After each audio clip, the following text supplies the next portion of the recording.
Hey everybody, welcome to another episode of the Dark Art Society podcast. I'm your host, Chet Zar, and today I'm going to talk to Gabe Leonard, friend of the show, Gabe Leonard. We are going to discuss the Rick Baker solo show, Beksinski show, Chris Mars show that we were just at this weekend, and the ensuing art barbecue that Cris Velasco had after, which was really cool. But I just want to talk to Gabe about what he's been up to. He's been getting into sculpture and stuff lately, and I also have to. I'm on a new system now. I'm recording on a Mac, and so I think there's like some lag with my audio and video. So if it looks kind of funky, just know that I'm working on it. So this is kind of like the first test video on the new system. I had to get a new computer because, first I'm going to say this. Please like, share, and subscribe. Otherwise, my sister's going to send me another angry text. She always reminds me, and I always forget. Let's see. Yeah, I was recording before for the last 5 years on a PC, and I spilled a whole cup of coffee. I don't know if I talked about this on the podcast, but I don't think I have. Right after I recorded the Rick Baker interview, the next day, luckily I had rendered everything and uploaded it to YouTube already, or else it would have been a disaster. But I woke up and I was having a cup of coffee, and I was just sitting down to drink my coffee, and I knocked the cup over, and it spilled right in the top of the computer, like right in this vent, and destroyed the computer. So luckily most of the important files were backed up, but there are still some that I can't seem to get off this partitioned D drive off the main hard drive. So I'm going to probably have to send it in and get data retrieval just to make sure. I think I got most of the important stuff. Anyway, so I got a new computer. I ended up getting a Mac Mini because that was I took the computer from my office that I got last year, a year or two ago, of my Mac Studio, which was, got more RAM in it, and it's got a little bit of extra than a Mac Mini. So I took that from my office, which I had in my office, and it turns out it was more powerful than I needed in my office, actually. I didn't realize how fast the Mac M chips are at that point, because I was always like a PC guy before that because of the price. Anyway, so I took that, put it in my studio, and then I had to get a replacement for that. So I got the cheapest Mac Mini you can get, which is $600 for the base level Mac Mini. I did a lot of research, and that is the most powerful computer you can get for the price, from what my research. So anyway, now that's all taken care of. I was like having sales and stuff on my Patreon, trying to get money for that computer. But now it's all settled. Now I'm recording on this new system here, so there's going to be some glitches. Like I said, I think there might be lag on the audio and video. So anyway, that's a long-winded way of saying, bear with me until I get things settled here. That's why I took 2 weeks off after the Rick Baker episode, because I didn't have a computer to record on. So yeah. What's been going on with me? I got a painting here you can see for it's the High Fructose anniversary show at Rock LaRue. So I'm doing this painting, and just the usual shipping stuff and trying to rustle up sales and stuff like that. I have my Ugly American catalog back. I have a few of those catalogs in my web store, and they're only $20. Come signed and doodled. That's at chetzar.bigcartel.com. And let's see. Well, let's go to the sponsors and get on with this interview. I'm rambling. First off, Beautiful Bizarre Art Prize.art. Entries are now open for the 2025 Beautiful Bizarre Art Prize. There's over $70,000 worth of cash and prizes, and you can enter from anywhere in the world. Better yet, you don't have to submit a physical artwork. All you need to do is submit an image of your favorite piece from your whole portfolio, and it doesn't even matter if the work you enter has sold. The Beautiful Bizarre Art Prize has 6 award categories: the Raymar Painting Award, Victoria Alt Gallery Drawing Award, Yasha Young Project Sculpture Award, Photography Award, Digital Art Reward, and the Catherine K. Gillerstrom Emerging Artist Award. Sorry if I butchered that name. There is a brand new jury panel this year, so it's a brand new chance to win. As well as a whole host of cash and product prizes, winners will also be invited to exhibit in the Beautiful Bizarre magazine exhibition at Haven Gallery in Northport, New York, alongside 70 of the world's best contemporary representational artists in October 2025. Better yet, the Beautiful Bizarre magazine team guarantees that they look at every single entry. This is a great way to get on their radar for future opportunities too. And they also share many of the entries on their social media and in online blogs from now until entries close on the 17th of July.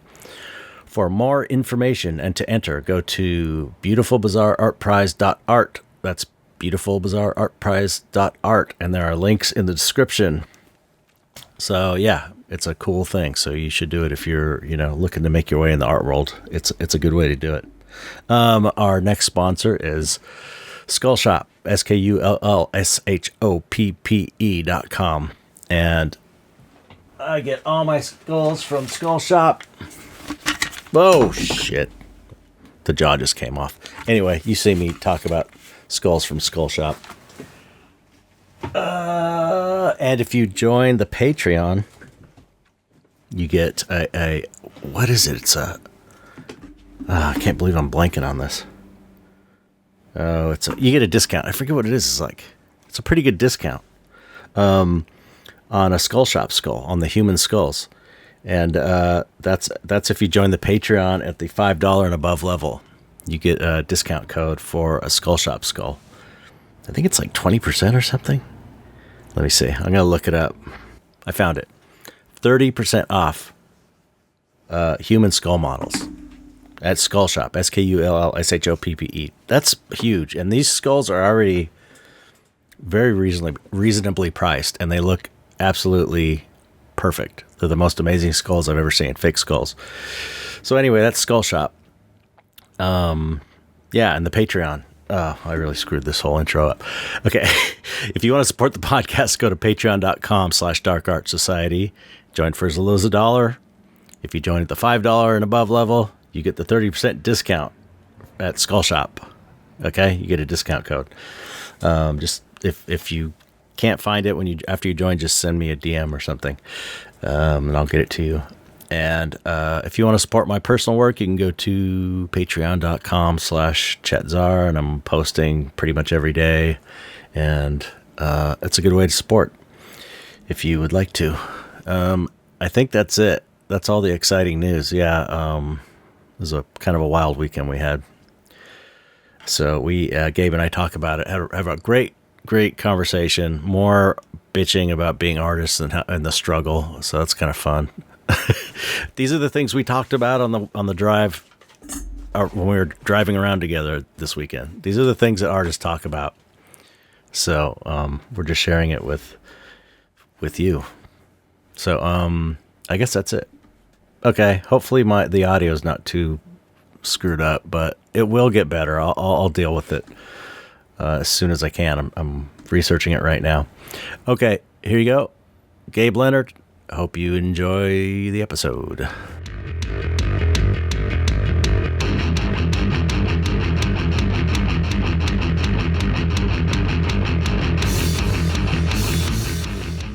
Hello, Gabe. This is all bullshit. We'll just start right there. No, I'm just kidding. we were talking a little politics before the recording. We don't explain it. Just yeah. It's just Gabe. We're just talking about bullshit.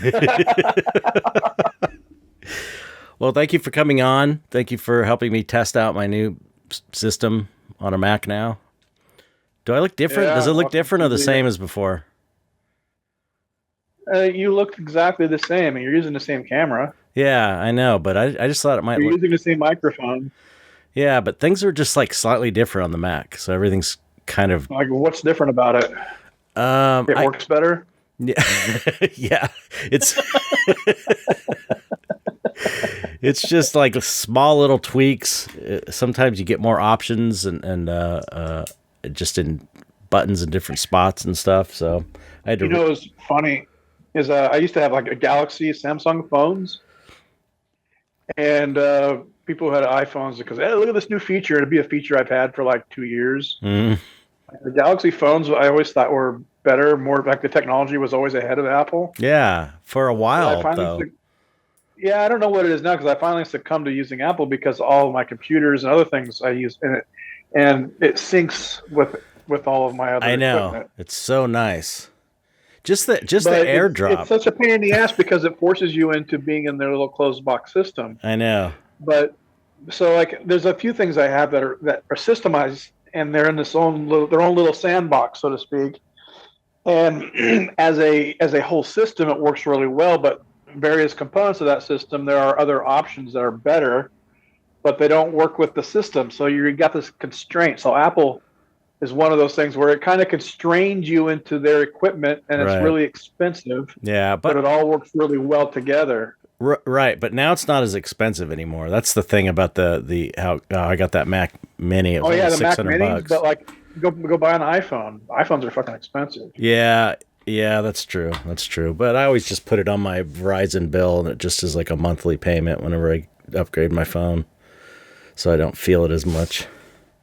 Well, I mean, you're going to pay for it whether it's over time or all at once. Yeah, true. That's expensive. But- like, $1,400 for a stupid phone. I know. It's a computer though. It's pretty powerful now.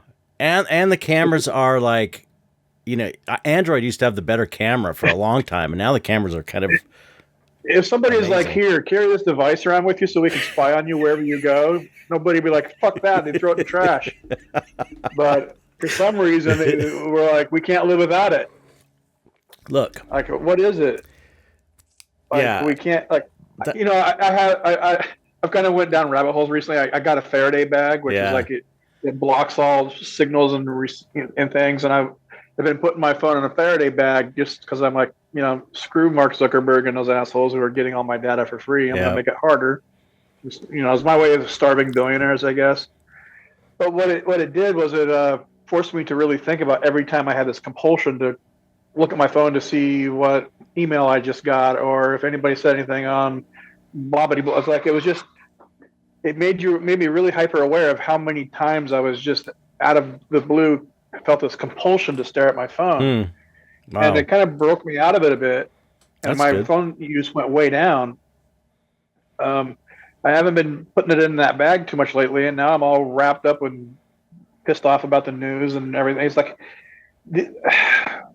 I swear, man, this thing is super useful, but it's like such a super drag on my time, Mm-hmm. on my mental health. Like, it plugs into social media. I fucking hate social media, but I love your videos where you're just kind of talking shit about it. I hate social media, but it's also really useful. I know. It's weird. It's a way of getting in front of people with what you're doing. Yeah. If you're a creative person, Yep. but It comes with a price.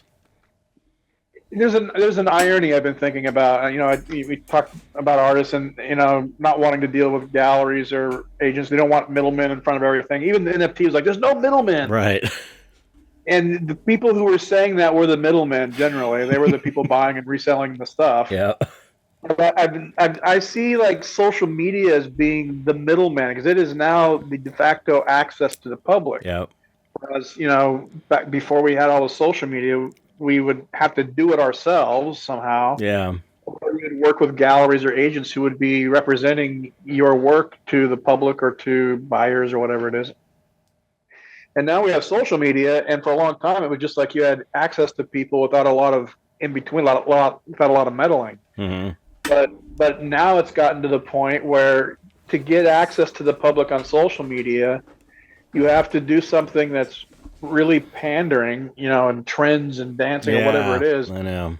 And or you have to pay them, to advertise. But what I see now is, like, I was looking at Instagram and I'm posting on stories and stuff there, and they keep trying to get me to pay for the verified badge for like $15 a month. It'll get more reach. It'll get in front of more people. Like, and I'm like, well, why do like?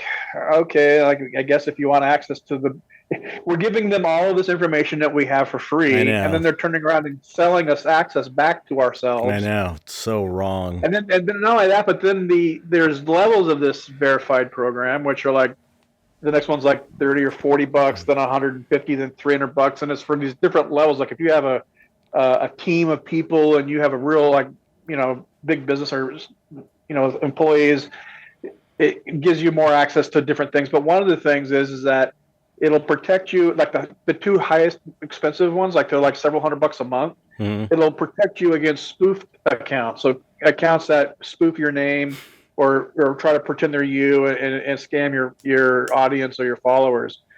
And my thought about that was a couple of things. One, they know that there's people on here spoofing and scamming, and they know how to stop them. And they know how to stop it, and they're not going to do it unless you pay them. That's called extortion. Yeah, it's so fucked up. So it's like it's like, so you start getting some traction on social media, and you start getting a following, and then you got to turn around and pay extortion fees to keep. It's like they're like a fucking mafia. Yeah, absolutely. And they're the only game in town.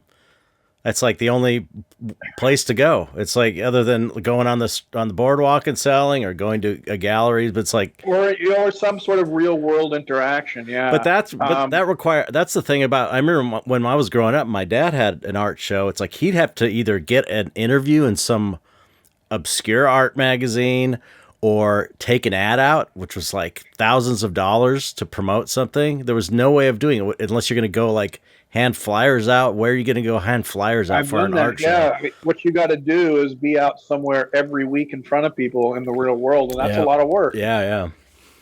So basically, you're going to eat shit one way or another. Until you die. That's life. Yeah. Basically, we're all headed to the graveyard. We keep trying to like find these ways around all the hard obstacles, and they just new ones keep popping up. As soon as we figure out a way to get rid of one, another one pops up. So that goes into my next motto: why try? That's the answer. That's the answer to life. It's like, well, yeah. So if you zoom out and you don't get worried about what you're trying to achieve or where you're headed, and you just stay focused on, like, well, I guess today's a nice day. Yeah. And you do what you can and with what you have, and you make something, and you have some fun while doing it, and then you live the rest of your life in sheer terror. And frustration and gnashing of teeth. Yeah, it's a rigged game. The whole thing. You kind of have to learn to be happy with your problems. Like, whatever bullshit you're dealing with, you're gonna have to just get content with it. Like, yeah, this is my bag of shit. Yeah, exactly. Yeah, that's what I've for the last few years. I talk about it all the time. How it's like, it's been a letting go of. It always ends up working out somehow. It's a monthly thing and sometimes a weekly thing that there's not enough money there for my bills, and then I have to make it happen. And it always works out. This has been going on for 25 years. And so I can either like be stressed the whole time in between those moments, or I could try and just have this calm, it's going to be fine.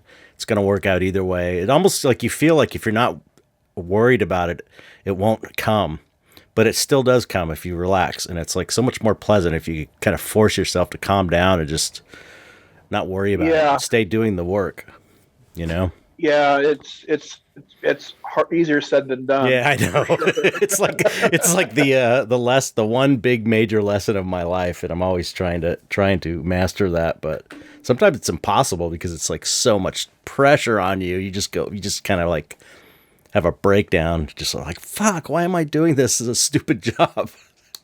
Why did I like, pick this? that's a good question. Why am I doing this? But then that, you're proposing to yourself, like, there's something else that you could be doing that would be a better solution. Yeah, exactly. That's what I mean. It's like, no, it's six of one or half a dozen of another. It's like, no matter what you do, it's going to be these problems. There might be something that you can do that's a better solution, but what that requires you to do is to be constantly trying new things to see if something else works better. Yeah. Or if you find, you find a new direction, and like, you have an obstacle, and that's basically what life is. There's a series of things to maneuver around. But if you don't think of it as an obstacle, something that's pushing or resisting you, it's just something that's there. You've got to go over it or under it or around it or whatever. Or sometimes the obstacle is like is a guide to say that there's another direction. There's always something else you can do. Right. I think it's hard to not feel stuck.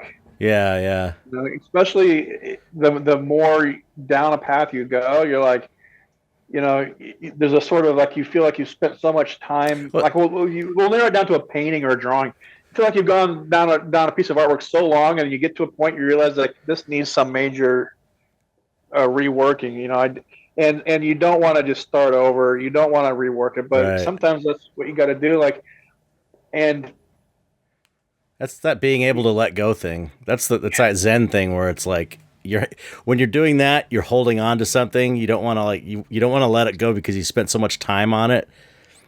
But you're sometimes letting go. System. Right. It's usually something that you believe about what you're doing. I'm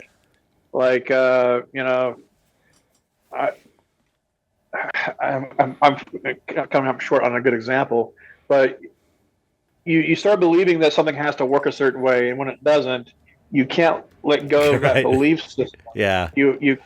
You keep forcing it. Right. My friend Dave has he was telling me, like, they call it monkey paw. Like, you put something in a jar, a monkey reaches in and grabs it, and then it can't get its hand out of the jar because its closed hand is too wide, and it will hold on to that thing. It's in the jar forever, and have its hand stuck in that jar instead of letting go and pulling its hand free. Right. So it's like we get stuck in something, and instead of letting go of the thing, like, we can't take this thing with us. We have to let it go, but we refuse to let it go. So we'd rather just stay trapped in some shit situation, rather than let go of a cookie in a jar. Yeah, because you think you can outsmart the thing. We always think we can outsmart the thing. It's not even that. It's that you get so committed that you must have this thing. Right. Yeah. Right. That you must make this one thing work. And you will, bury yourself up to your head in the ground to make it work. Yeah. And then get pissed off when it's not working. And maybe it's not going to work. Like, and that's the question. Like, when do you decide to let go and admit that whatever it is not working? Right. There's got to be some other path. Yeah. And that's maybe the essence of creativity, is like solving these problems, in artwork or in life in general. Yeah, I mean same goes with the painting. It's like, when is it finished, and having doubts about it, and because at the end you got to let it go and be like, it is what it is. Did I need to do 2 more days on it? Well, I don't have 2 more days, or else I don't want to do 2 more days, and it is a thing. It is what it is, and people are going to like it or not. And, you have to just kind of stop at some point and call it done. Yeah. Well, you're talking about constraints. So we're problem solving within some sort of constraint, and the constraint might be time, like you have a deadline. Yeah. Or it might be a frame of reference, like you have, like when we're making a painting, we have a surface that whatever we're talking about has to fit within the surface. Right. As far as what we're depicting, and then what other colors we choose, you can create all kinds of constraints, and and these kind of constraints lead to lots of creativity, because you have to come up with novel solutions to things. Yeah. Constraints are actually, I think, really good for creativity. Having the less you have, the more confusing it is, it seems. Yeah, well, it's like the constraints are like, okay, a starting point. Like, okay, I know that this is the size, this is the time frame, this is what kind of stuff I'm doing. It's like there are these physical limitations, and those become your like your point of like, okay, I can they become the thing that spurs on, okay, what can I do from there? You know what I mean? You start with these limitations and constraints. Whereas if you don't like even know the size canvas you're going to be working on, and it's something that it's not for a show, it's just for whenever, it's like you kind of like, it's harder. I think it's harder to choose what to do because you're kind of like, you could do anything. You know what I mean? Yeah. I find in those situations, you get sort of a paralysis, like you don't know what to do because you have so much freedom to do anything, right, that you don't even know where to start. Yeah. But I find when I don't know what to do, because I don't, I don't know what's, I don't have any sort of constraint set up yet, is to try to get into like a mental state of I'm just messing around, like play. Yep. The spirit of play. And if I can get into that's where I try to get to when I start working on something. Because if me too, I come in and I start working on something and I'm like, okay, I got to get this there's like a analysis of lists of things I have to do and a time frame, and then you're trying to work with it. You're trying to make something happen against some sort of parameter, mm-hmm. and then you're just like, all right, I'm making a hat, I'm making a foot, I'm making a hand. It's like, instead of just sort of letting yourself wander through a process of some sort. Yeah. There are times when you got to like figure out how to make specific things work, but I find that when I can approach it from a playful, like, I'm not doing this for anybody, or for anything, or for any time frame, that you end up, for me, I end up doing things that are more inspired and more creative and a lot more fun. Yeah. And then the work is better because I was having a lot of fun doing it. Yeah, and that always shows in a painting if you're enjoying it. I think it translates. It's funny because I've been listening to this. It's like some audiobook I got for free. I didn't have any money, and it's like I needed an audiobook, and there was these free ones. I was like, oh, it's Rush, that band Rush in the 80s. And I was like, okay, I'm going to download that. And I was listening to it, and it's funny how like the best albums they did, they were talking about how in the studio it was flowing, they're having fun, it felt effortless, it was like an easy album to make. And then the ones that aren't as good in the later, as it goes towards the end of the 80s, they struggled, they didn't have the right producer, it was like they were arguing a lot, and it's like, it makes me feel like you can kind of feel that. And they said it was freezing, it was like 30 below where they were recording at, and so it was very cold. And it's funny how this one album I'm thinking of, it's like it's very cold sounding. It's really weird. It's like it's reflected in the art, the kind of the situation. So if you can like approach, that's what I always say, approach it in the spirit of play, like how we did when we were kids. That's when it was the most pure. You were just doing it for fun, so that brings up the problem. Well, how do you do that on purpose? A lot of that is a spontaneous playing on purpose. But I have fun, and then have fun, and go. Well, that's the thing about relaxing. You have to not be stressed out and relax, and that's where I think meditation is good. Don't be stressed out. The entire world is falling apart, and burning up, and it's like they're gonna knock on my door, throw me in a van, and take me down to the detention center and relax. That's like that meme of like the meme of like fire everywhere, and I think it's Tom Hanks and Castaway. Looking around, and it's like, does anybody want to buy some art? It's like, just like that. You know what? So I here's what I do to get into that spirit. Smoke a bowl. Sometimes it's just sometimes I smoke a bowl. Yeah, it does help. It does help. It'll relax you. Mm-hmm. But I start by doing the chores. I clean my palette. Mm-hmm, right. I get it all cleaned up. I clean my brushes. I do all these things, getting all of my tools and my work area prepped. Yeah. because that's kind of a gift to yourself. It seems like it's like, why do I like all this sort of work that you're like, I wish somebody else would be doing this. I don't want to clean up my palette. But once you get your palette clean, you put out fresh paint. It feels so good. Yeah. Order. Yeah. And then I just take a couple of colors I like, and I just start mixing colors that I think look interesting without any intention to do anything. Just like I'm mixing frosting on my palette. Right.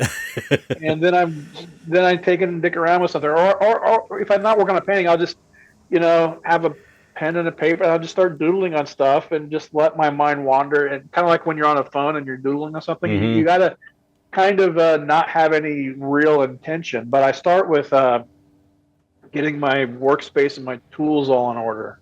Yeah. Because then when the idea hits, or the sort of, the flow hits for you, you have all of the things in the right place, and you're not fighting like, I need more of this color, or this thing of paint has a big skin scabbed over it. Now I got chunks of goo in here.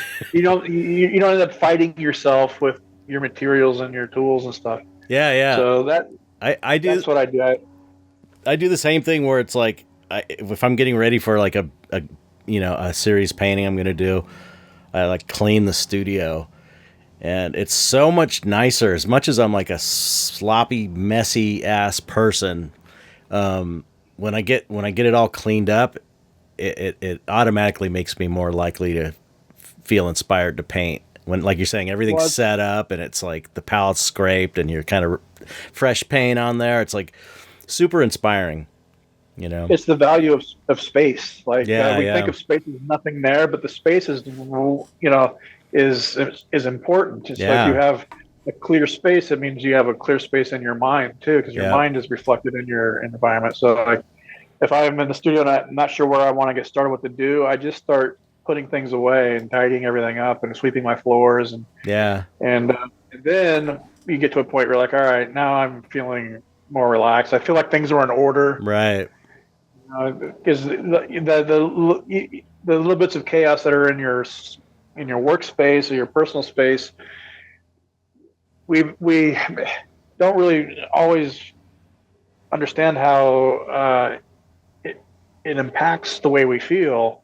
Yeah. And the way we feel impacts how we take care of the space around us too. And how the artwork, how inspired you are with the artwork too. It affects that as well.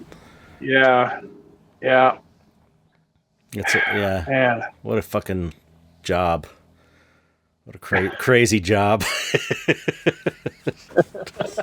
It's weird. The funny thing is, it's like people, now that the economy's falling apart and with the gig worker scene, no one can afford anything. They got 2 or more jobs, doing all these weird odd jobs. It's like everybody's becoming an artist. Everybody's living the art life in a way, without the fun part, unfortunately. But it's like the same kind of hustle. You got to hustle constantly.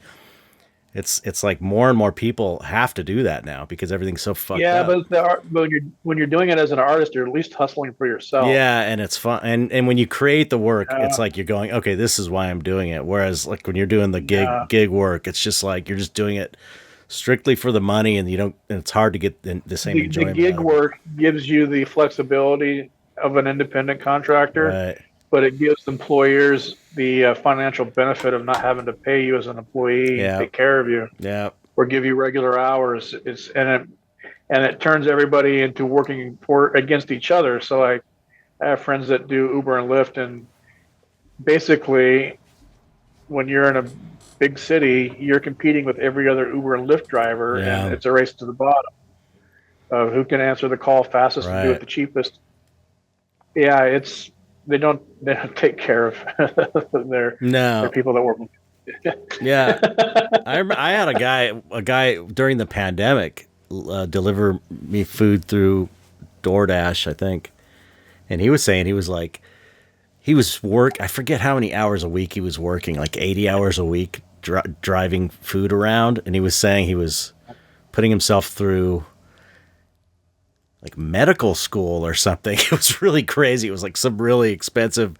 So he's working 16-hour days, and then he's putting himself through medical school on top of it. Yeah, or to pay for. He has 8 hours a day to sleep. It was crazy. He was very excited. Not he was like felt he was happy that he was able to earn enough money to whatever it was. It was like chiropractic school or dental school. I forget what it was, but it was like he was busting his ass. He was saying he could make a lot of money. Hollywood upstairs medical school. So we had a kind of an eventful weekend, more eventful than I'm used to. And yeah, you left your house twice this weekend. I know, and drove like hours of driving. Yeah. Hurt your back. Hurt my hip. It broke my hip. So we went to the Rick Baker show, Rick Baker's first solo show, and then there was also the Chris Mars solo show. Then there was the Beksinski group show, which both you and I had pieces in, and it was really crowded. It was like a line around the building. There was there was literally red velvet ropes you had to get by to get in. There was pizza and these pizza makers making pizza. Yeah, I can't. That's where I was camped out. I know, you were smart. We walked through once and you went and sat down the whole time, and I was standing the whole time. Yeah. By the end of it, I've been to enough of these things to know what it does to your back. I know. But that was like a pretty great show, right? Did you think it was? Yeah, it was cool. It was cool to see so many people come out to the for art show. And buying art too. Like you said, it was like that was one thing you said on the ride home. It's like it's nice to see that people buying art.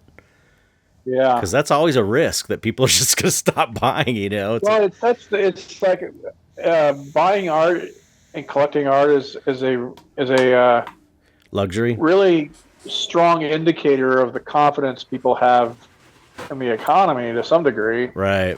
Because if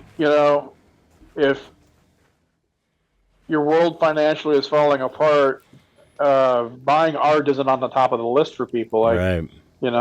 So yeah. I think especially on the, because we're not in the blue chip world. It's like those people are kind of on another level. We're selling to people with money, but also people that don't have a ton of money. And it affects those people more, the economy, I think, as far as what they're buying. Even with people that are buying, $500 paintings, or people are buying $10,000 paintings,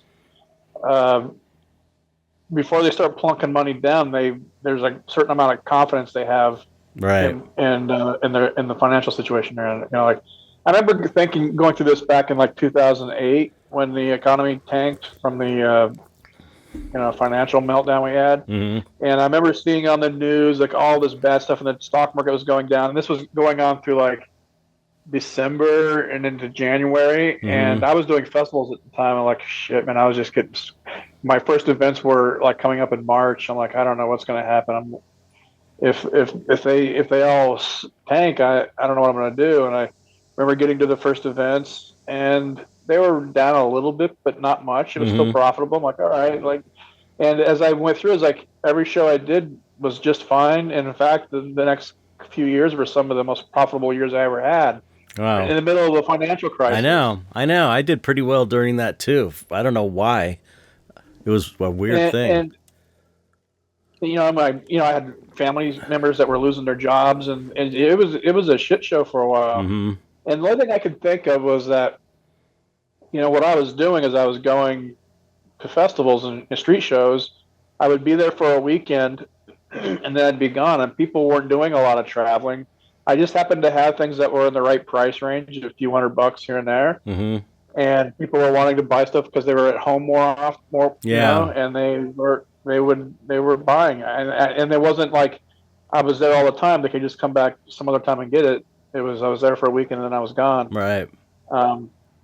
So it's hard to really understand, but it seems like when things have been the darkest, in our financial times, it seems like I've done fairly well. And when things have been like gangbusters financially in the economy, it's like I've done a lot worse. Yeah, me too. It's almost because, this is maybe my thing, but people want to, if the stock market's cranking and crypto is up, they don't want to take $500 and buy art. They want to take $500 and buy Bitcoin because it's going to 10x. Right. And so they're so worried about making more money with the money they have. And when things are down, maybe people feel like, well, if the money isn't worth anything, I might as well turn it in for something that I like Right. and Yeah. have. Right. And That's possible. That's interesting. I never thought about it like that. I do find that like most of the people, at least at Copro, and most of my collectors are like,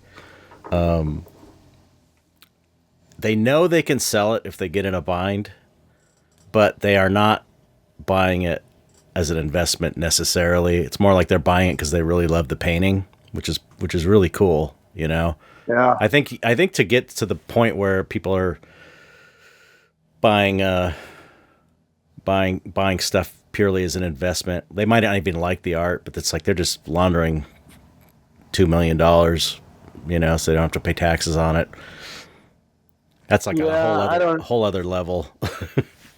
yeah, I've had people ask me like, how liquid is this? You know, like how fast could they sell it? I'm like, you shouldn't be buying it for that. So like, I can't tell you how liquid it is. You can hold. Usually the problem is that they're buying it from the gallery, which they're buying at retail. So that means that the price would have to go up significantly for them to then turn around and sell it and make a profit, because they would have to then sell it through a gallery, which would also take another cut. So they're going to have to, it's going to have to go up by at least double for them to, there's no, you know, unless you provide a secondary market for those collectors. Right. Yeah, but I guess they're in your Facebook group chat trying to sell shit. Yep, that's it. That's why you got the collectors groups on Facebook and all the other stuff, eBay and all that. But yeah, you can just hold the painting and say it's not liquid at all. Look, boink, boink, boink. Yeah. It's yeah, but I don't know. That seems to be kind of I think the higher up you go in the gallery chain, the more that happens, you know? I have a gallery I work with, and they have a warehouse of art that their collectors have purchased, and they won't take delivery on it. It just really sits in this gallery. Yeah. Wow. And it's a service they provide for collectors where they buy the artwork and then they store it for them too. That's crazy. Yeah. That's crazy. That's a whole other level, man. You're in some good galleries. I mean, you're in some high-end galleries. Well, I have a couple that are pretty good. A lot of the galleries I work with are you know, like frame shops that are galleries. Yeah, right. There's I should be bad mouthing galleries. Well, I mean, there are, you know, there's some. I mean, you know, the you were making bank at Art Center Gallery, which is like a gallery. No, I never made that. Weren't you doing well? Bank with Art Center. Really? I mean, they sold stuff, but it was far from making bank. I thought you were doing well there. I'll tell you this. I've never made more money than I did when I sold my artwork out of a tent 15 years ago with less work and half the price. Wow. I made more money that way than I do through galleries. Yeah, and I have 12 galleries right now. Wow, you got 12? That's amazing.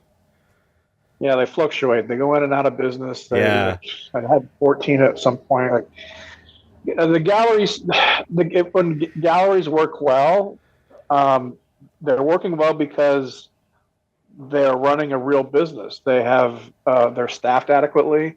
Their staff is knowledgeable and keeps up to speed on what their artists are doing. They maintain relationships with their collectors. They actively develop new relationships with new collectors. Mm-hmm. They don't cut corners on stupid shit. They pay on time. They treat you with respect. All those things, you know, come from good galleries. And another aspect is that they generally fish out of their own pond. What I mean by that is they're not just out there putting a gill net on the internet hoping to catch somebody that has seen you online or catch the overflow from people who've seen your stuff in another gallery and then go look you up and they snag that because they have less rent and can offer a deal or something. Right. There's a lot of that going on. Yeah. So good galleries generally are engaged in their own communities of wherever they're at, right. their own territories. Yep. And they're not trying to snag sales from other gallery accounts and other shows. Like I've had galleries where I'm doing a show in San Diego. They'll start running ads on Google with my name in that location, knowing I'm doing a show, because people will start looking me up and trying to catch people Oh, and wow. offering them deals. Like there's a lot of sneaky shit that goes on the galleries do. That Wow. some galleries Yeah, do. yeah. Wow. You know, Yeah. so the other big risk of dealing with galleries. So there's the risk as an artist is that they don't sell your work. You send them all this stuff, and then they don't sell it, which Yeah. means it's not selling. I mean, you could be somewhere else. You could be selling it, right? Mm-hmm. The other risk is that if you're sending it to them on consignment, is that they do sell it, and then they don't tell you about it Right. until you find out and do an inventory check with them, and then you're not getting paid. Your cash flow is hurting.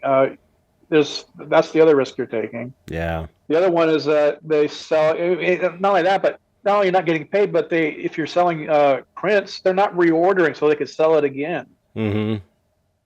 So so then you end up having to sell. You have to sell this through them. When you're working with galleries and stuff, you're only as good as the gallery, Mm-hmm.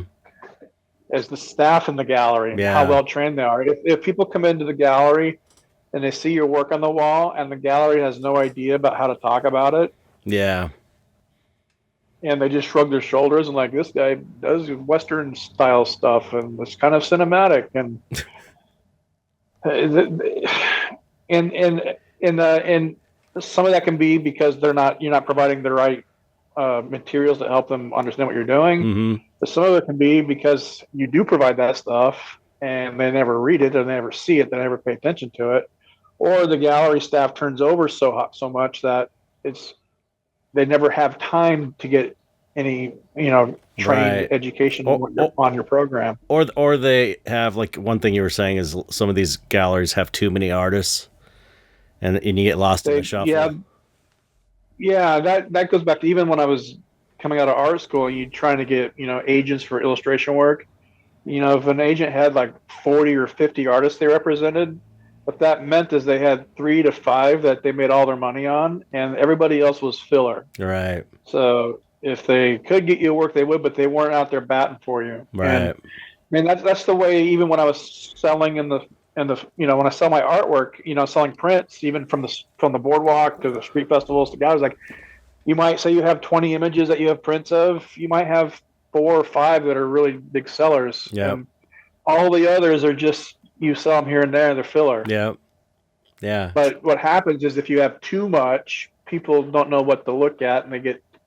I know. There's a paradox of choice. That's my problem, man. I started finally going in and getting rid of things that have been up for a few years and just have barely sold any. I'm just finally going through there because I need to pare down. I've been saying this probably for a year now. I started doing it though, but I feel like, because I know when I go to the store or when I go onto a website to look for something, I don't like having too many options. It like stresses me out. So it's like having because just no matter what you choose, you start feeling like you could have made a better choice. right. Yeah. Yeah. So I think like less is more. I think I'm really looking forward to continuing with paring it down and just kind of seeing how it affects my sales too. So did you meet Rick? You didn't get to meet Rick at the show, did you? No, I didn't. Oh man! I saw him there, but he was busy the whole time. Yeah, I wish. And I was out by the pizza cart. That's true. It was so cool to see. I was just knowing him and being friends with him and having worked with him, and also he's like I'm not sure how aware you are of his stature in the industry. Like, he is one. I have no clue. Yeah, he is. He is like, I don't know who to relate him to. He's like one of the original. He's one of the very few handful of people that sort of started modern makeup effects. He did all these classic movies, like the first major werewolf transformation, American Werewolf in London, which he got an Academy Award for, which is, I think, the first Academy Award for makeup effects. And he's got 7 Academy Awards. He's done he did Gremlins, all those puppets, and he's Men in Black, all the Men in Black movies. So he's like this super godlike figure to effects nerds like me. Like when I was a kid, Yeah.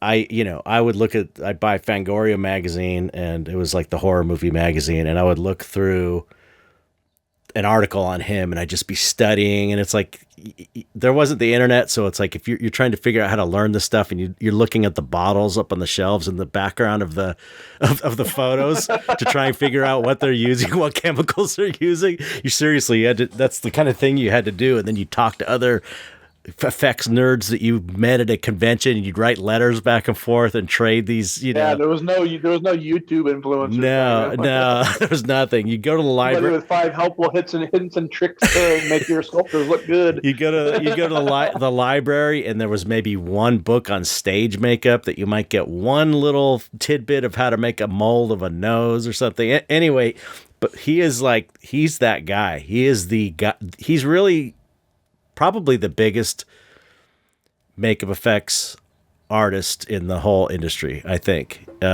Before him was this guy Dick Smith, who like is known as the godfather of makeup effects. He did The Exorcist. He did all kinds of technical. He developed all these technical techniques of prosthetics and stuff that were like totally revolutionary. But he's not as mainstream as Rick. Like Rick has been in GQ magazine.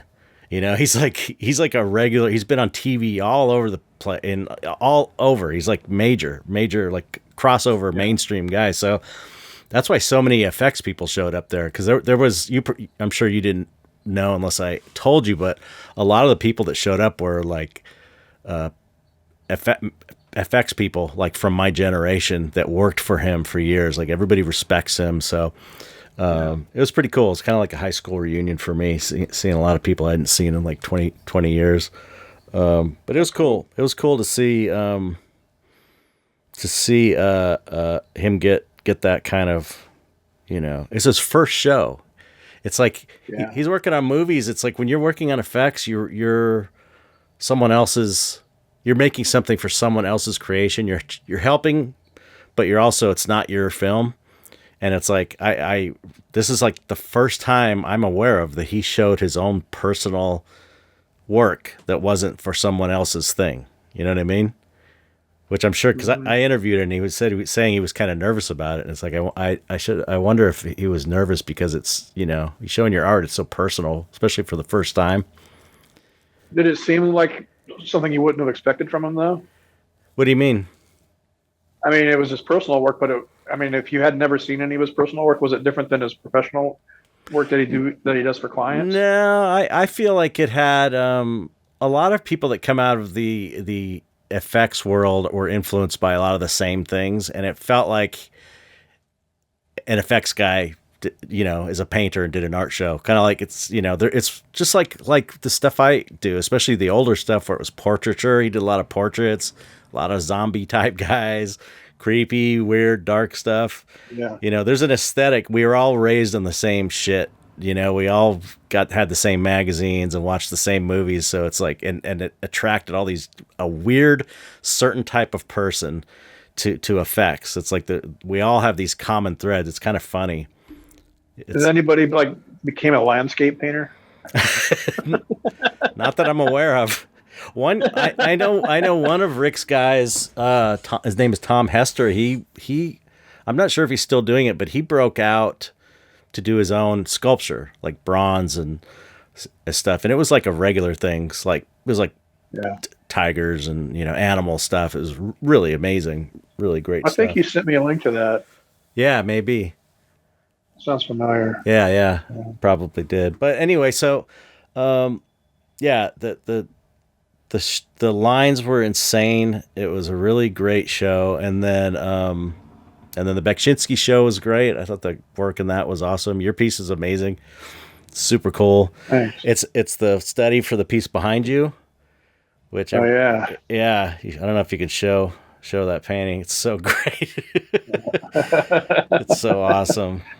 Yeah, it was just this main character here. Yeah, right. And a couple of buffaloes. So I'm using that piece to sort of work out color palette decisions and a few things, and so it's not exactly like this, but it's like pieces of this painting. Yeah, it's like a which I've little section gone of to it. making sculptures for. Yeah, I want to. I've gone to doing everything the most difficult way possible. And, just slow down my production. I want to. Yeah, we got to talk about your sculpture. I want to talk about Cris Velasco's party and over there. and your sculpture. Maybe we should talk about your getting into sculpting now, because what made you? I mean, you've been messing with sculpture. You've been a painter all your life, and you hadn't done a ton of sculpture. No. I don't think, right? I've done a little bit here and there. You know, like I probably back in 2007, I sculpted a horse out of this really cheap clay. Oh, really? I was doing a unicorn painting, but I didn't have any real armature in it, so I kept on falling over. Yeah. You know? And I've done a little bit here and there, but nothing. Like, I made model airplanes when I was a kid, but that's not really sculpture. So whatever. It's adjacent. And then about a couple of years ago, I got some monster clay, because you should try sculpting. So I got some monster clay, and I made a sculpture of my cat, and then a couple of busts, and I was doing some ZBrush, and I got into 3D modeling during the pandemic. And then so I got into 3D modeling first and the ZBrush, and that was a lot of fun. Then I got clay, and I was like, fuck ZBrush, this is way more fun. You know, you're actually moving material around, and you have some object right in front of you. Yeah.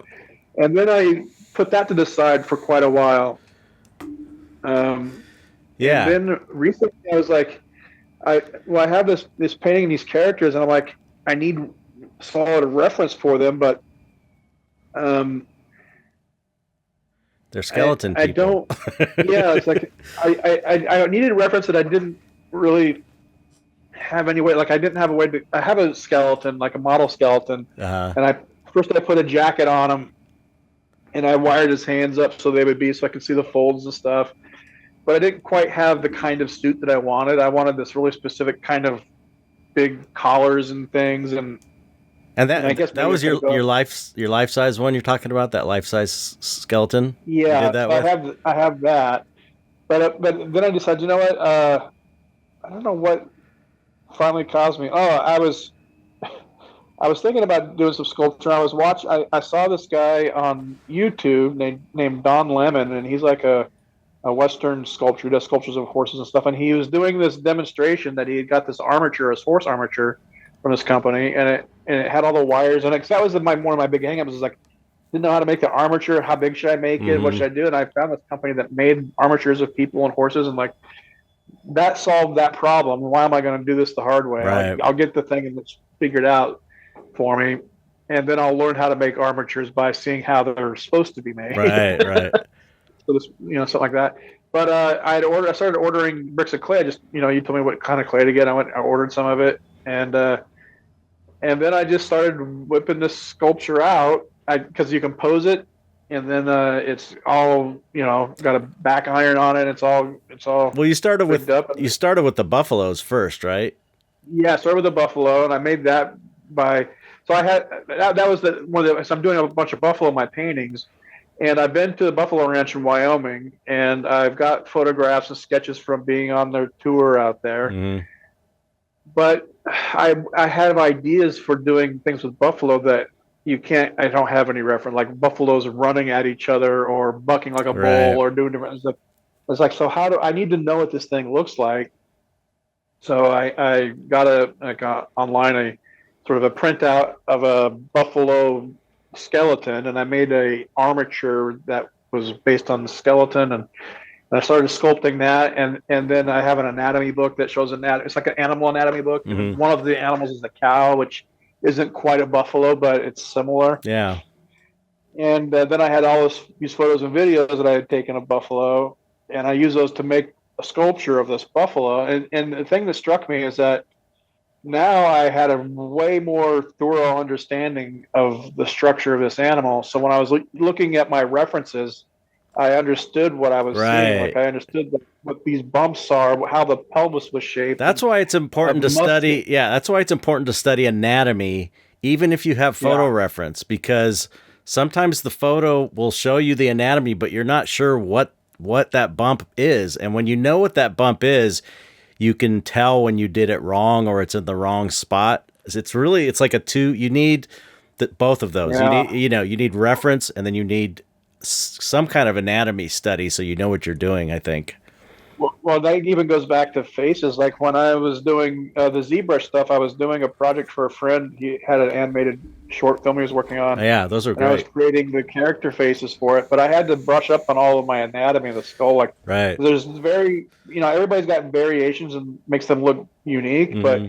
the main things are pretty much the same. Like how the eyes are set inside the skull, Yep. how far the cheekbones, the curves of the face, all of the Right. muscles and bone structures, and the more sharp you are on all that knowledge, the way easier it is to construct it. Yep. Especially if you're doing likenesses or other things. Like sometimes you can tell something isn't looking right, and you can't figure out why, and Right. it's almost always something wrong with your anatomical structure and your Yeah. perspective. And so it's not only sculpting, so I'm sculpting these things, but also all the other things I've been doing, which has been drawing from life constantly, like Yeah. drawing just whatever's around me. Hmm. And you get used to creating a scene or a space, and you start understanding how to construct things and put things in the right places in your scene because perspective wise where they should be.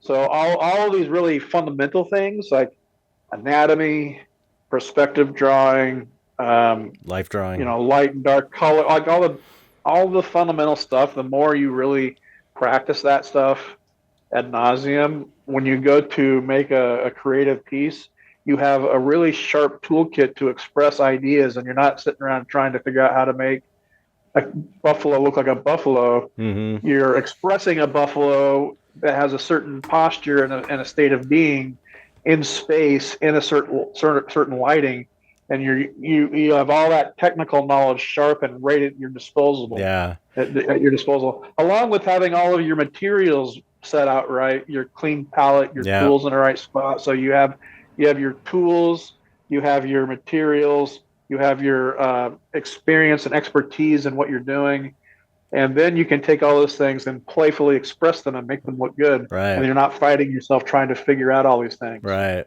Yeah, that's what I Because always. you keep yourself sharp. Yeah, yeah. That's what I always tell students who, usually students will come to me on my mentorship, on my Patreon mentorship, and they're talented and they're good at this and they're good at this, but there's like some kind of fundamental thing that they haven't quite done all the way. Because a lot of that stuff's boring, or at least when you're younger, it's boring. I mean, that's how it was for me. I didn't want to do it because I didn't want to draw a vase or a cat or whatever, because I was like, I wanted to do what I wanted to do. But I always tell them, okay, you got to go back, just draw stuff around your room, draw anything, draw from life in general. And if you hate it or it's boring, just remember that it's going to allow you to fully express your real ideas, the stuff you really want to do. So it's like you always have to keep your eye on the prize, and that is that if you learn this boring shit, you'll be able to express yourself in a way that fully realizes your ideas, and that's what they ultimately want. You have to learn to draw anything and everything. Yeah, yeah. And then when you start doing it, actually, I think it becomes more enjoyable when you get some expertise at it. You start doing it more and more, and it's like, hey, this is pretty good. You can kind of get into the stuff that used to be boring. But so what's the story with you got this giant sculpture of this character.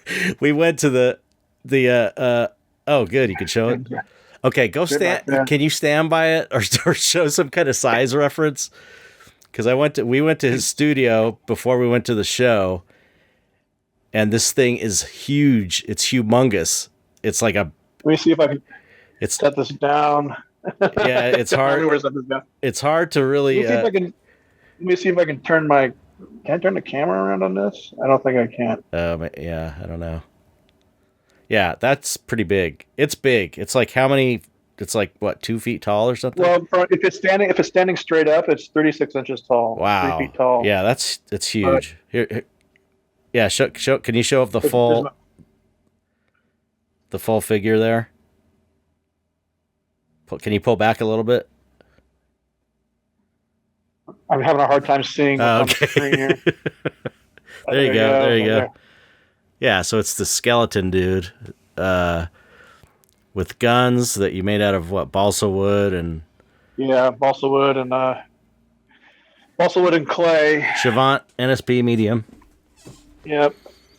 I'm thinking about something like those guns, because the hard surface modeling is pretty difficult with the clay. Mm-hmm. That's something I might figure out how to get 3D printed. You could buy the models and get them 3D printed. Pretty easily.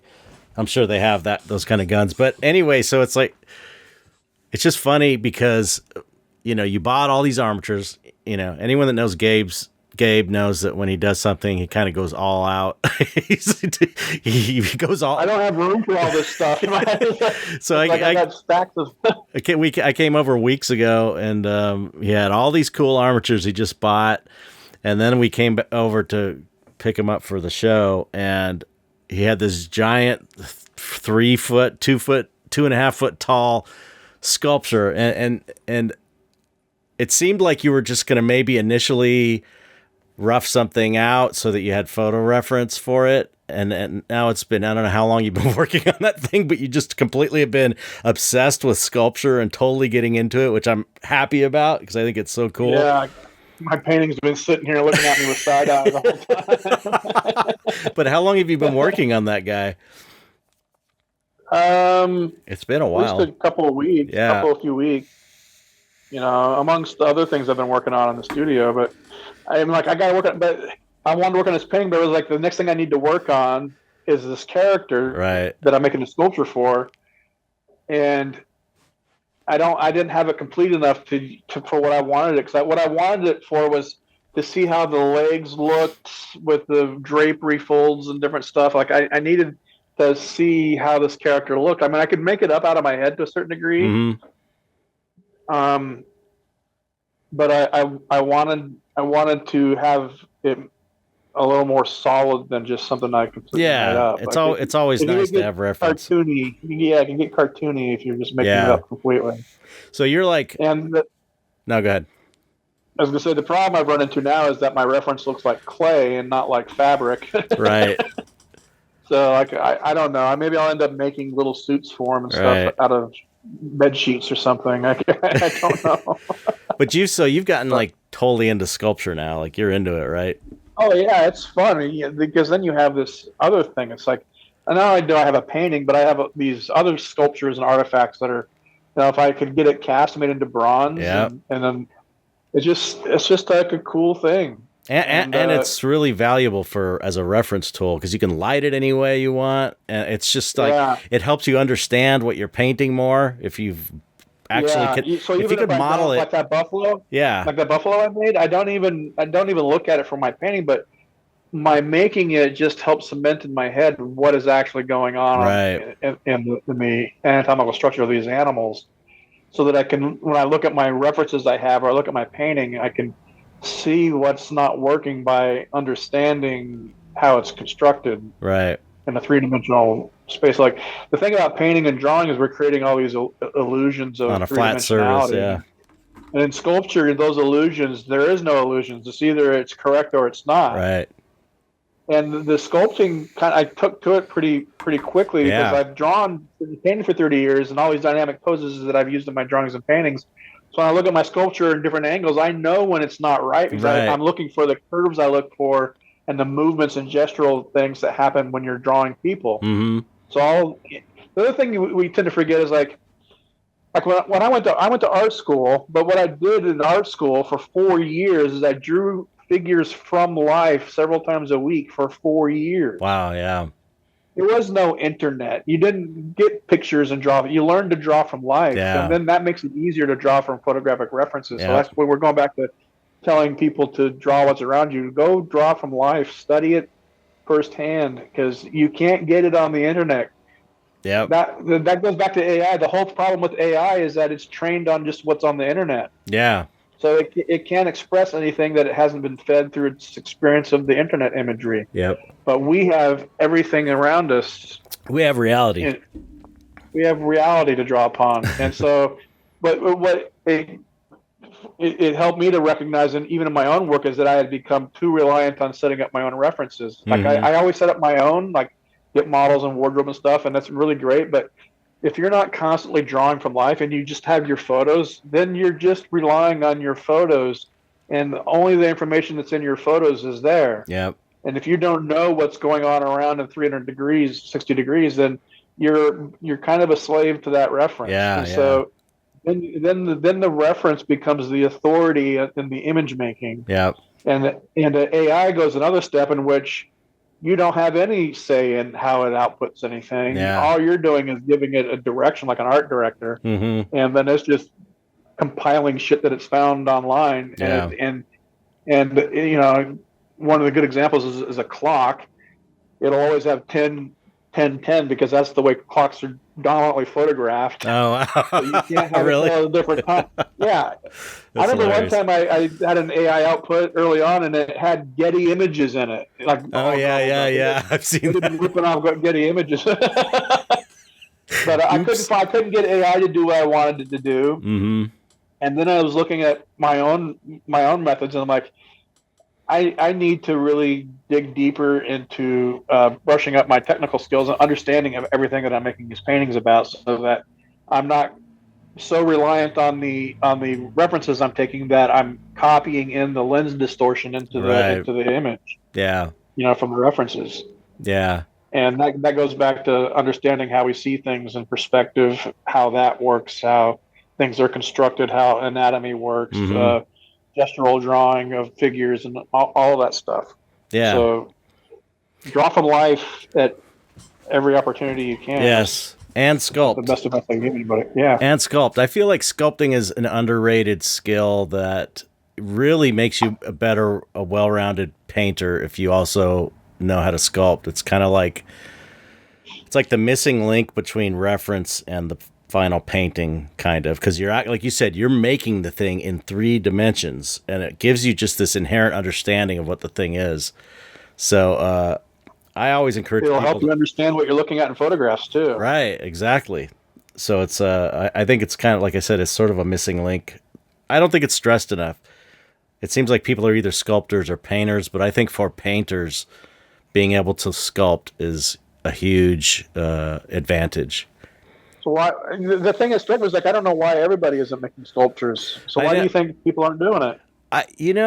It's, to me, because like I told, we were talking about, like, Mitch Devane used to say is, like, and he was like the best sculptor in the business, and he would say that sculpting is easier than painting because it is what it is. Like, just like you were saying, you don't have to deal with color, you don't have to deal with value, you don't have to deal with the illusion of depth, you don't have to deal with perspective, any of that stuff. It's just pure 3-dimensional. It is what it is. It exists in 3-dimensional space. So I don't know why more people don't do it, because it does seem to me it seems easier in a way too. It's like, it's like painting but taking all of those other aspects out.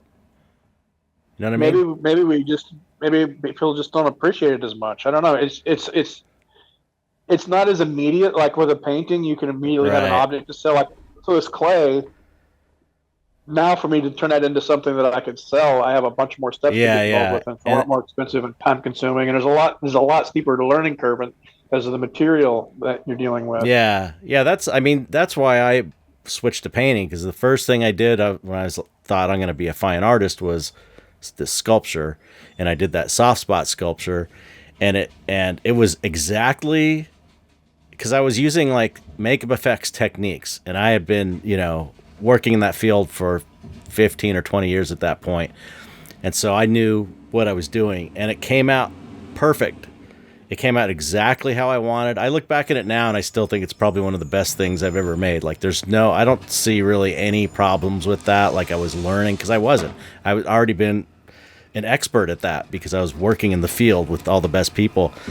But it took so long, and it was so expensive. Even at the time, just buying silicone was, stuff's like $100 a gallon, and you need, a few gallons. So you buy the 5-gallon kit, which is like $500 or $600, and it's just like it was hard to make the mold. It was hard to cast it.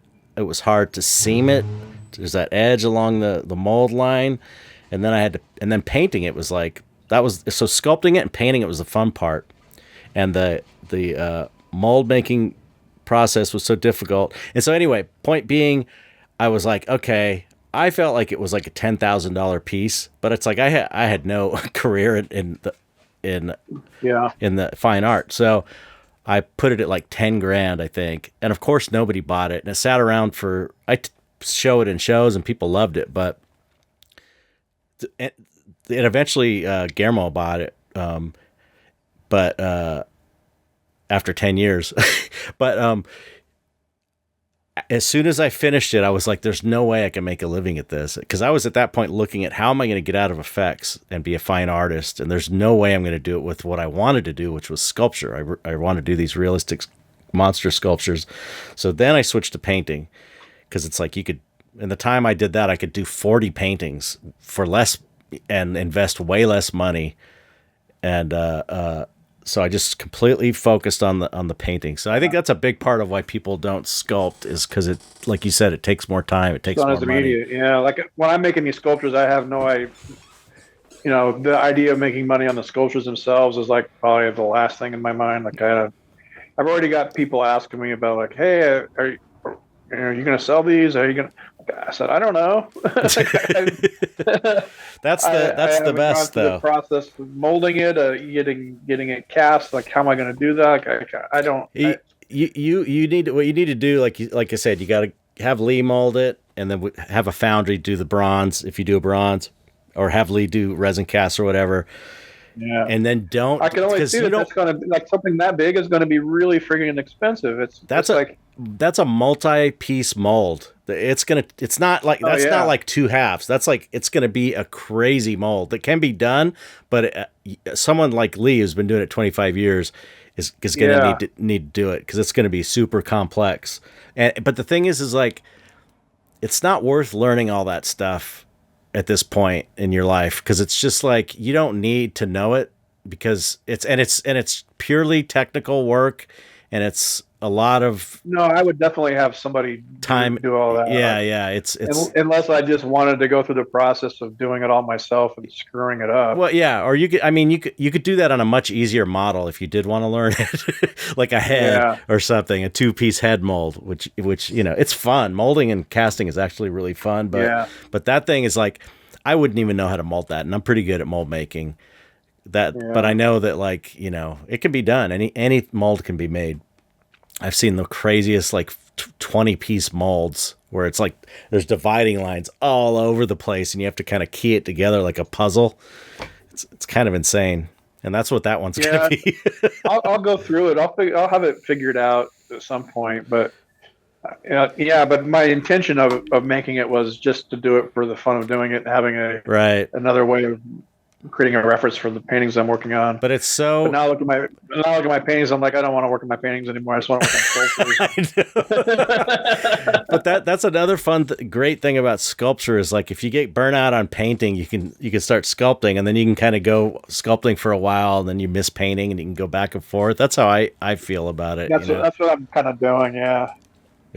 Makes it. But the good news is I've been busy in my studio. Like I've been putting in 10, 12-hour days, all the time. Yep. Not because I feel like I need to work harder, but I just lose track of time. Yeah, that's great. That's the ultimate. When I get back home, my cats are all pissed off at me. Like, where have you been? We've been waiting all day for you. It's time for our food. Yeah, well, you didn't even call. It's for the betterment of the art world. You got to tell them. I'm creating beauty. That goes a long way with them. But that is the other benefit. Like even if you're sculpting just for reference for a painting, that's your main thing.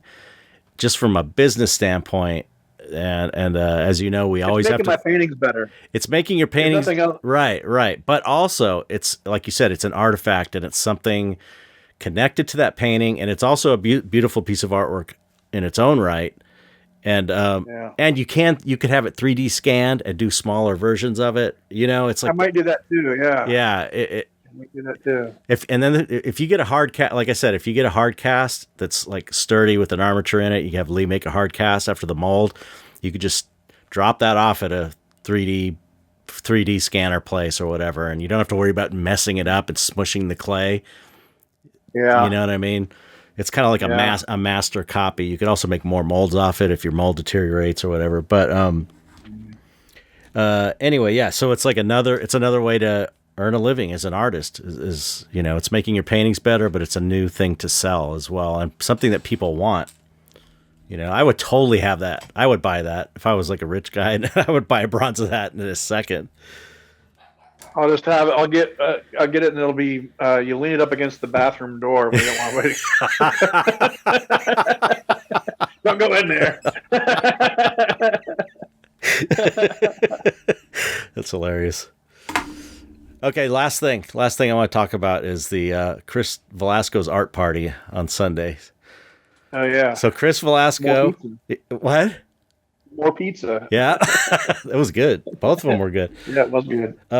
So yeah, Cris Velasco, who's I think he's my biggest collector, and he's got this beautiful home out far from us.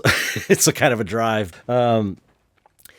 Yeah, so he every once in a while, usually he does it after my solo shows or if there's a big show at Copro. He has like an art party, real small, invites like the artists from the show that are in town and some collectors, and he just kind of shows his art. He's got this incredible art collection. He's got a really amazing Gabe piece of the Four Horsemen of the Apocalypse. Dos Diablos was there. He was telling me how much he loved that. Dos Diablos is like such a huge fan of yours. He was telling me how great he's just like loves your art. Yeah. Yeah, I didn't know that. Yeah, he was like, man, Gabe Leonard, so great. Yeah. You don't even know. And so, so it was Dos Diablos, me, you, Christopher Ulrich, who went with us to the show and went with us to the party, and Robert Williams. And there were some collectors. Chad Harrion was really cool, and his daughter, and who else was there? I'm totally blanking. There was a bunch of people. There was quite a few artists. I don't know anybody's names. Yeah. There's artists and some collectors there. Anyway, I recognize them, but I don't remember anybody's name. I didn't even know Robin. I didn't know it was. I didn't know that was him. Robert Williams. So Robert Williams, the guy who started lowbrow art, who started the whole underground art scene, was there, and he's like 82, and sharp as a whip, and really likes to tell old stories. He was telling us all kinds of cool stories about the early days of him showing it. The only place no one would take him seriously because he came up when he was in school. It was all abstract expressionism was the only thing that you could do.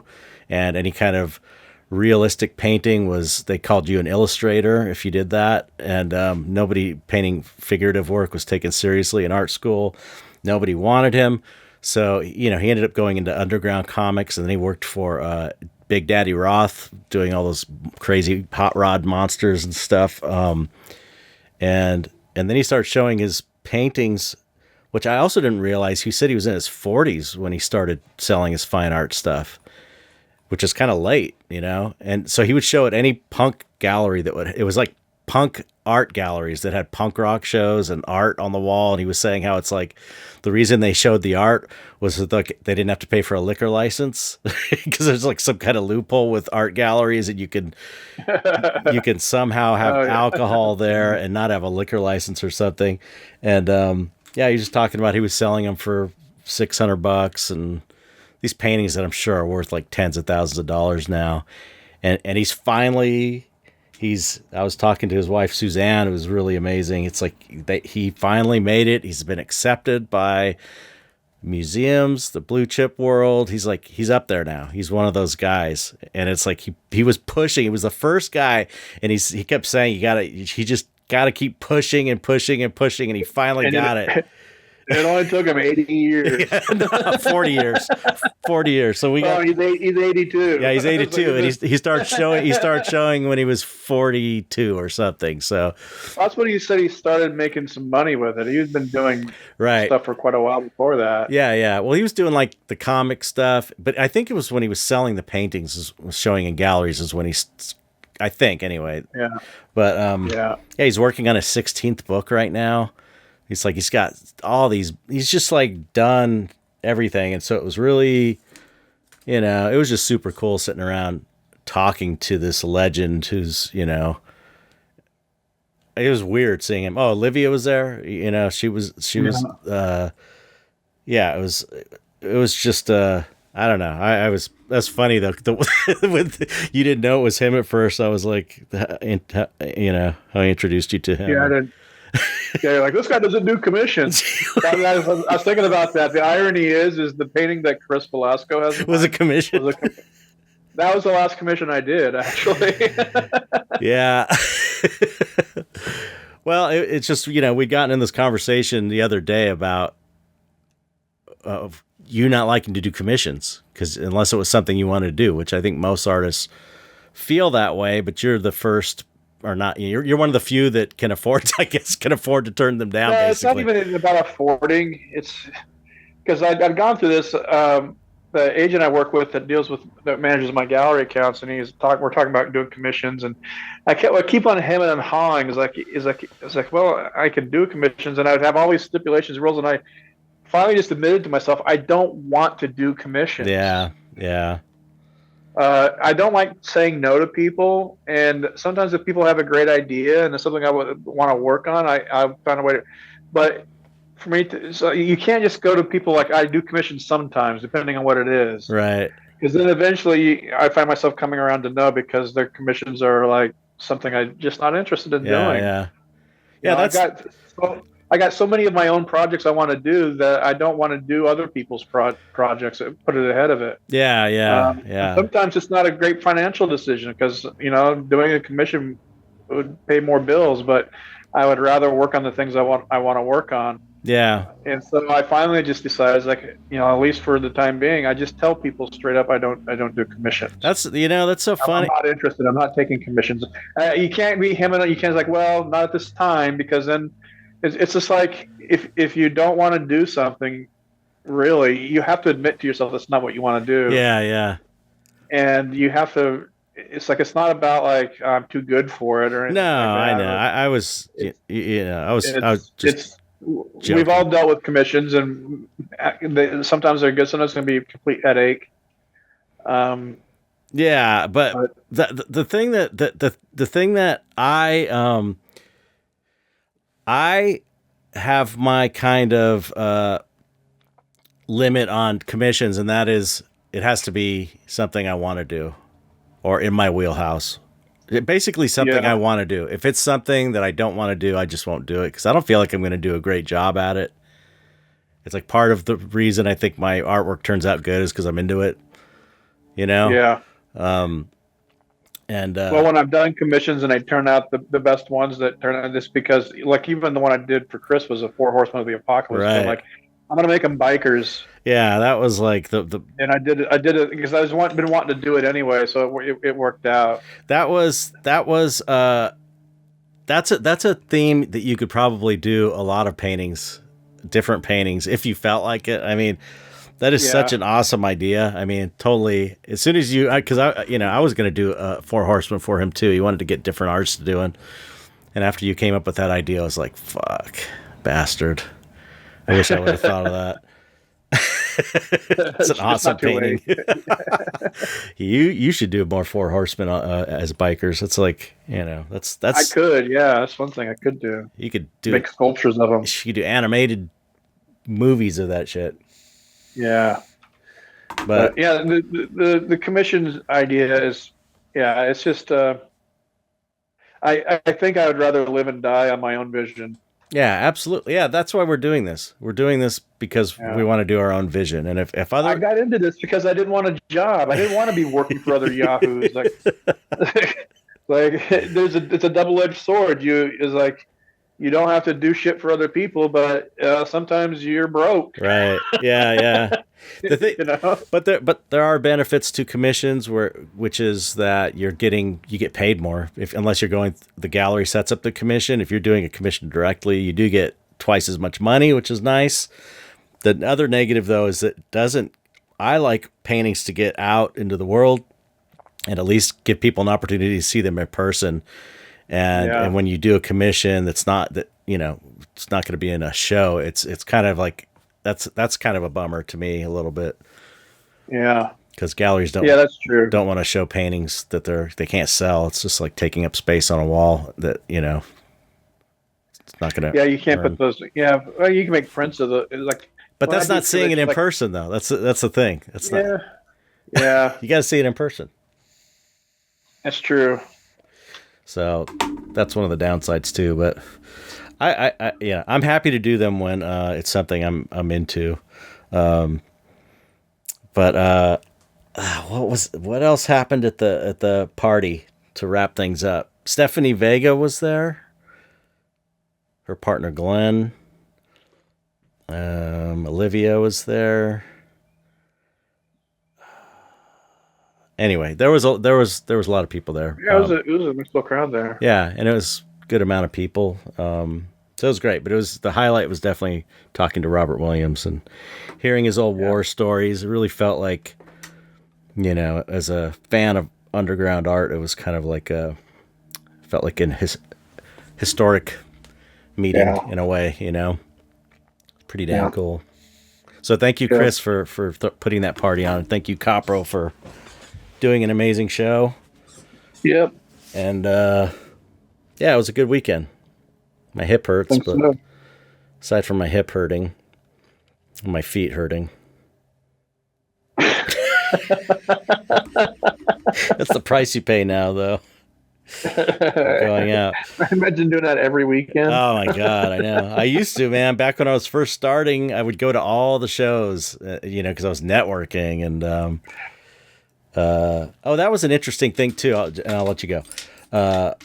Suzanne was telling me, Suzanne Williams, Robert's wife, because she's got, she's like been his partner all along with this stuff and really been supportive of him and helped him, I think, with the business stuff. And she was talking about how you kind of go up different levels to different galleries throughout your career. And she was telling me how like Robert got hooked up with this one big time gallery because it was one of his fans knew this guy and like connected them. And it's like, she was kind of saying it's like it's more about networking, luck and networking with people. And it's like, what else can you do really to try and climb that ladder and get up to the point where you're getting museum shows at the end of your career? Yeah, I'm not really trying to climb up any ladders anymore. I don't know. I just want to make cool stuff and have fun. Like I'm really so tired of the business side of things. Yeah. It's nothing but a fucking. That's funny though. But the funny thing is that like you are the best at the business of art out of any artist I know, out of anyone I know in the whole art world. Well, that just says you don't know enough artists, probably. No, you know more artists than I know. I know a lot of artists. I know a lot. I've interviewed them on the podcast. You're like way above as far as your business knowledge, and you have a natural business sense. I don't know who I was telling at the party. Like I always just kind of like follow Gabe's advice when it comes to business stuff, because you gotta you have a business mind. Here's my advice: get comfortable with being uncomfortable. You're gonna get ripped off. Get with it. Learn to enjoy the shit sandwich. Yeah, pick your favorite shit sandwich. Yeah, that's about all you can do. Yeah, make sure it's your favorite bread on the shit sandwich. Yeah. But yeah, well, I don't know. I kind of feel the same way. It's more like I just sort of want to be comfortable and be able to make my shit. That's top priority for me. We just want to make this cool stuff and not have to worry every damn month about the basic things getting met. Exactly. That's it. You would never hear me complain if that was the case. I would have nothing to complain about. Oh, I'd find something to complain about. Yeah, I guess there's always something to complain about. All right. Well, it's good talking to you as always. Yeah. But I guess the end of it is like the complaints we have are kind of luxuries. We get to first world problems a little bit. We're full-time artists. It's so hard. First world problems for sure. It's true. Yeah. I had real jobs in 20 years. Man, but I've been unemployed since I was 22. Poor me. Life is so hard.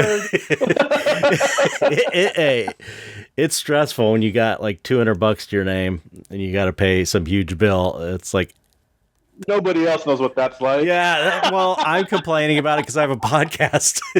They want to complain about it. They can start their own podcast to complain about it.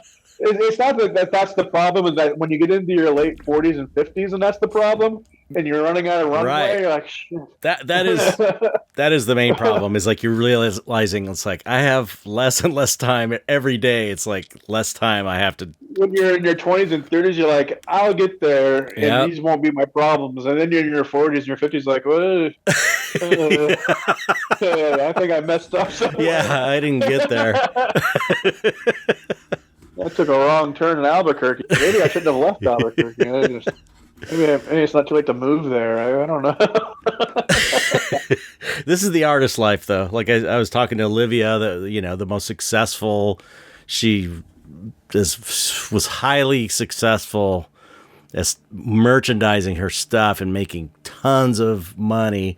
And she even said, this is just the way it is, Yeah, there's no final success. No. There's no final failure or success. Yeah. And it comes and goes. Like, yeah, you just gotta surf the waves of just go with it and be happy where you are, basically. Yeah. Be happy with your shit sandwich. Yeah. Make sure it's on your favorite bread. Go back for seconds. All right. Okay. Now I'll finally let you go. Thank you, Gabe. Right. Thanks. Yeah, friend of the show, Gabe Leonard. Friend of the show. You have to say goodbye to everybody. Goodbye, everybody. Happy painting, happy sculpting, happy drawing. All right. Bye, everybody. Have fun. Bye.